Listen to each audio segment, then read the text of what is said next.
What's going on, everybody? John Arapoli here with My MMA News, and today's guest will be fighting Viviane Araujo at UFC Vegas 54 on May 14th. I am pleased today to be joined by Andrea Lee once again. Andrea, thanks for doing this. First time we're connecting here and talking here in 2022, so it's great to see you as always. Yeah, it's no problem at all. Happy to be here. Happy to be talking to you. Yeah, it's always a pleasure. I always have a great conversation, and let's start getting into everything here with this upcoming fight. Obviously, it's a major fight in the flyweight division. Just how are you feeling just a few days now before you start traveling, getting ready for fight night? I'm feeling good. I feel ready. I feel strong, and it's about that time to start cutting weight. So that's the only thing that sucks. But overall, I feel really good. I'm confident.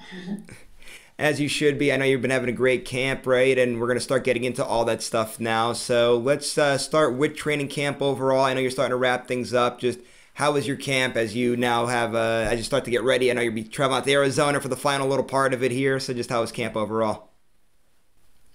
Overall, these past, couple months have been great. I've done everything from home. I've trained in the home gym and also at my local gym. It's 20 minutes up the way. I'm not having to travel out of town, so that really takes a lot of pressure away and keeps me less stressed out. Traveling does stress me out. And also get to sleep in my own bed, so that's a big plus. Yeah, definitely. I know you've definitely traveled in the past, but it seems like this home stuff has definitely been working out for you. And obviously a big part of working out at home is you get to have Tony right there. Tony's obviously a great coach, boyfriend. Your last fight, he was a hell of a cheerleader too for you there. What's it been like just having him in your corner and getting able to work with him, because he does such a fantastic job of coaching you? It's been really good because with Tony, I mean, he gives me that little push that I need, and I feel like he really he understands me, and he really knows, he sees what it is that I need to do for my fights. He has really good vision, and he can game plan very well, and he knows how to plan against opponents, and so he's been helping me and teaching me. We've just been working on a lot of different stuff, and it's been great. He's actually been spoiling me as far as trying to prepare me for heading out of town. He's been buying things to keep me comfortable in the vehicle ride, and he's been making sure that we have a good vehicle and a nice Airbnb to stay at, and making sure that just everything is perfect. So it's been great. So, fun fact too, right? You guys actually have in your was it your garage or your basement? You guys have a little home gym there. So, what's that kind of always been like too? I know Tony probably is more of the person to use it than you are, but does he ever, when you guys were sitting at home eating dinner, is he dragging you out to do different workouts and all that? When you guys just kind of start talking about fighting and different game plans and all that, or do you just more stick just to the gym as opposed to going out and doing something on the fly like that? Sometimes, he'll drag me out there and want to show me some things, or something will be on his mind and he'll want to go out there and work it immediately. But I'm not that way, because I like it too. When I'm in the gym, I give it my all. So whenever I'm not saying that he doesn't, because he does, but I'm just saying I feel like whenever I'm on my own time, I just want to chill. I just want to relax. I just want to recover until my next training session. And that's kind of how we both work. If it was up to him, we'd be out there all the time. But I gotta take a break sometimes. Mentally I gotta check out. Now, what are some of the benefits to having this home gym like that and training in a smaller facility as opposed to some of these bigger ones that a lot of fighters do? Because I'm sure there has to be a lot to it of just having everything so personalized for you, as opposed to obviously you work out in a bigger gym. You have obviously hundreds of people in the gym at once, only a handful of coaches for all those athletes. How much do you enjoy having that little small tight-knit group that you're with? It's great because we're able to bring our coaches to our home. We're able to get our workout in right there. We're also able to bring training partners in, and so if we don't feel like going to the gym, we can just go out there and train in the garage, and then it's we can come in, eat immediately, or shower. It's also nice because you know, we have everything that we need. You know, we have bags, we have mats, we have a sauna, we have a treadmill, we have an assault bike, and other little equipment that is necessary. And, you know, we're able to spar, we're able to grapple, we're able to get everything that we need, you know, right here, aside from class structured practices, which we go to our home gym, I mean, our local gym, SMAA, you know, we get all that together. But it works out nicely because I'm not stressed having to like get up and drive, get to the gym on time. You know, it's like we're on our own time all the time. So it's nice. Definitely makes it a lot easier too when things are like that. And one of the things too, right? I know we were talking about before. You were saying you have a what's called a road bike, if I have that right, and you have that inside your house as well. Just talk about the benefits of training with that, because you said there's a lot of things that that bike does that really helps you out when it comes to a fight with building up like lactic acid and that type of stuff. Yeah, we'll do a lot of different types of conditioning circuits on the road bike. We'll do like Tabatas, which are like 10-second sprints or 20-second sprints with a short rest in between. So we'll just say like 20 seconds work and 10-second rest, and you're sprinting as hard as you can, and then you're like trying to recover as quickly as you can in 10 seconds, which is very hard to do. And so like after just a couple of those, like your legs are already like jello, your heart rate is like high, and you know you have to like really focus on your breathing to get your heart rate back down. So it's a really tough tough workout. I think most athletes will tell you that they hate the assault bike, but it's like a love-hate relationship because it really does build all that lactic acid up, which you will get in a fight, you know, from wrestling, grappling, and, you know, even like in your arms, you'll start to feel like a solid pump in your arms, and you just have to learn how to fight through that. And with that assault bike, it helps build that kind of stamina. So. All right, well, now let's start getting into a little bit more fight specifics. Let's talk about your opponent a little bit now. Obviously, you've been scouting Viviane for a little while now. Obviously, a few days now from fight night. Just what have you seen out of her, and what are you expecting her to bring the octagon on fight night? Viviane, she's very tough, aggressive opponent. You know, I've noticed that she likes to come out strong. She tries to knock you out with every punch, and she's also like a very good grappler. So you'll see her try to grapple with you. And the other thing that I did notice is that I think because she's so muscular, like she has tired quickly in quite a few of her fights. I'm not saying that she will with me, you know, because I mean, with each fight, everybody always gets better, you know, and they learn from these types of things. But I'm just noticing that like in her past or previous fights that she has had these grappling exchanges, and then when she got back to her feet was a lot more slower, a little more tired. So I think that you know, that's something to kind of like look for. And you know, I think that it's just going to be a tough, gritty fight. You know, I mean, she's tough. She can take a punch and she can throw a punch. So you know, that's my summary. So, interesting take there. So, you were saying how you feel like, now, not necessarily that's the case or anything, but that she may tend to fade as the fight kind of goes on.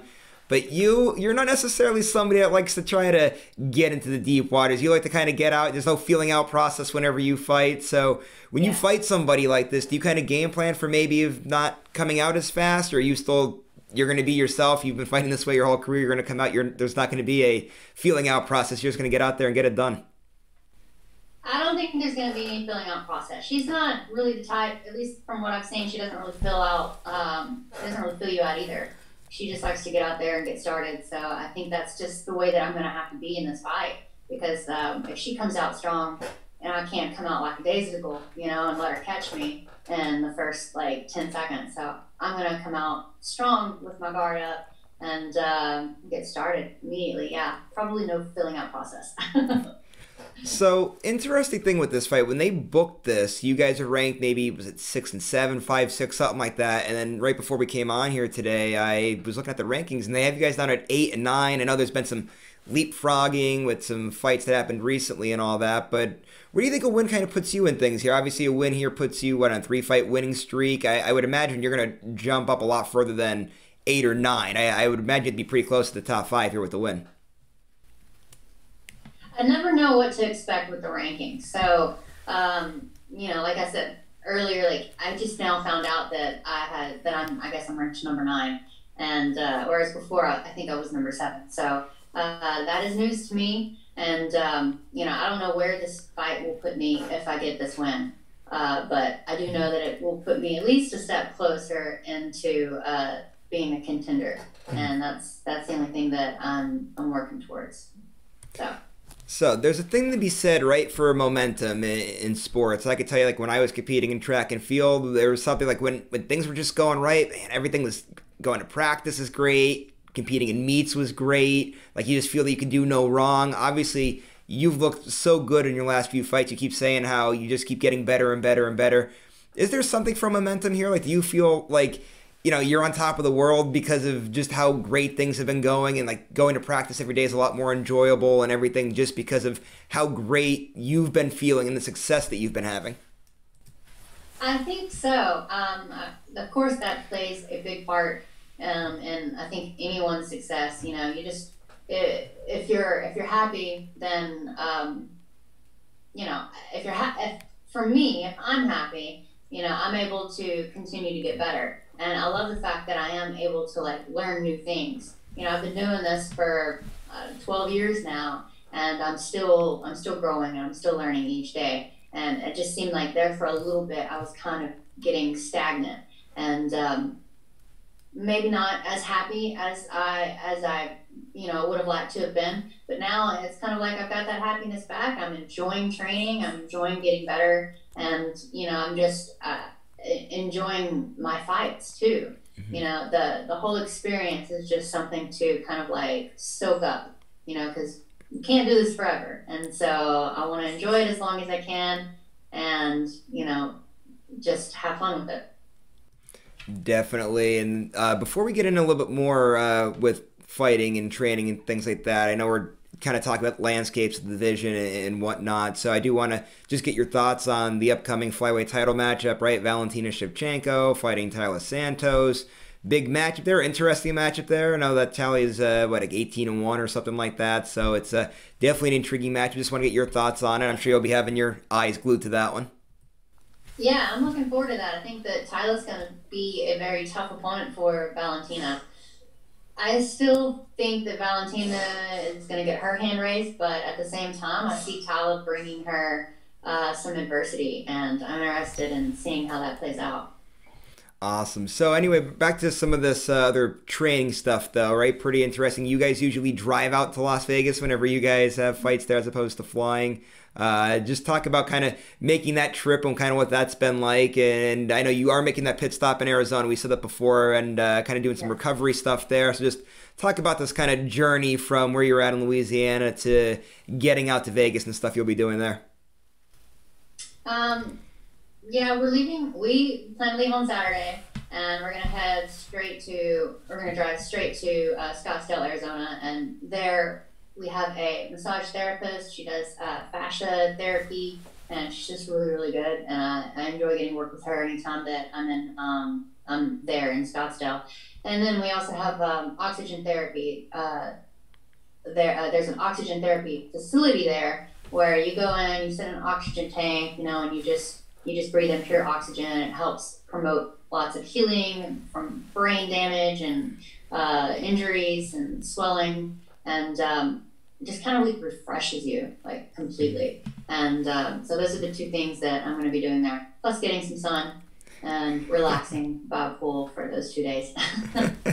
Always nice to take a load off and relax there. Now, obviously on the way out, very serious, a lot of, you're getting close to fight night, but on the way back, when you guys are driving back, do you guys ever like sightsee travel, make a little vacay out of it or something like that? We haven't yet. No, we haven't yet. Okay. Because it keeps calling me. There you Sorry, are. You're good. Spam.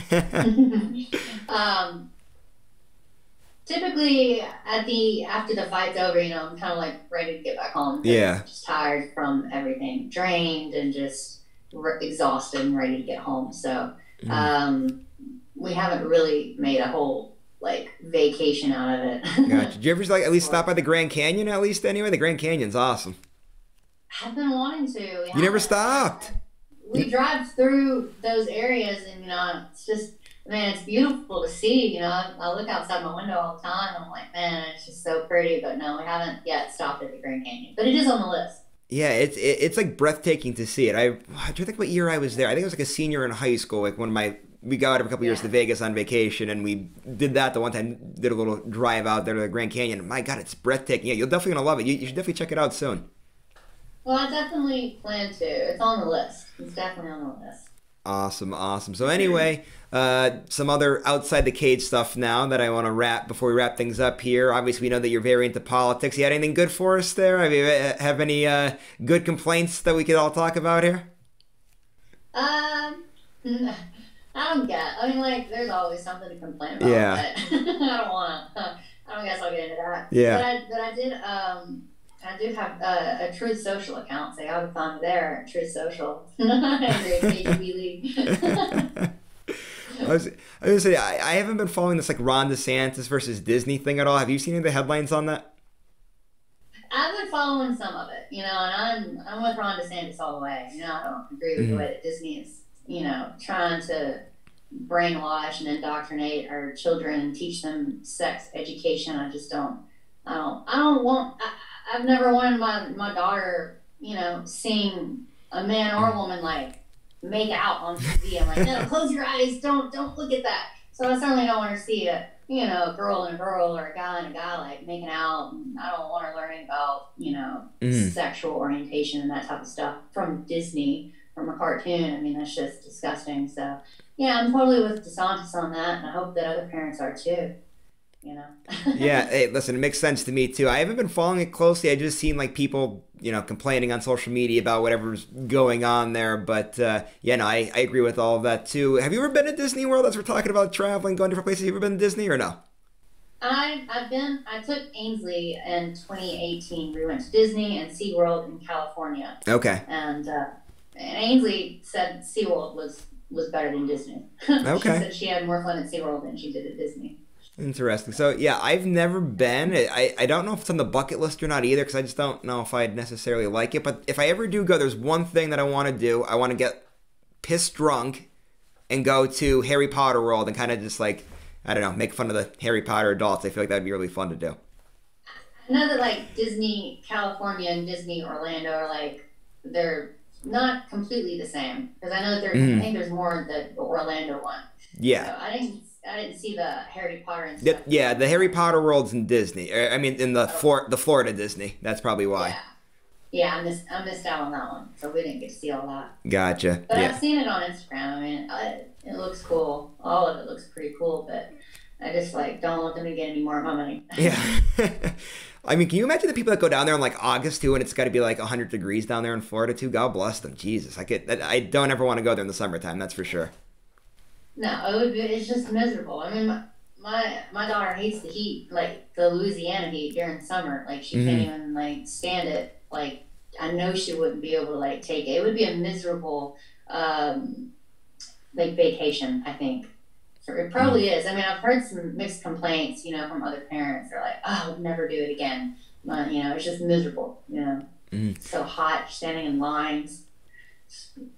Would not be fun. Yeah, no, not at all. That's for sure. Anyway, one last fight-related thing here before we exactly wrap things up here. I did want to get your thoughts just fighting on the Apex again. I know fighters kind of have some mixed things with you. Somebody that likes having a crowd there. Obviously, they are letting people back into the Apex. Still not a lot of fans though, like it is, as opposed to being on a pay-per-view event where sold out arena and all that. Just what's that like kind of going in there when you're somebody that likes to feed off the energy of the crowd and there isn't really necessarily a crowd in there?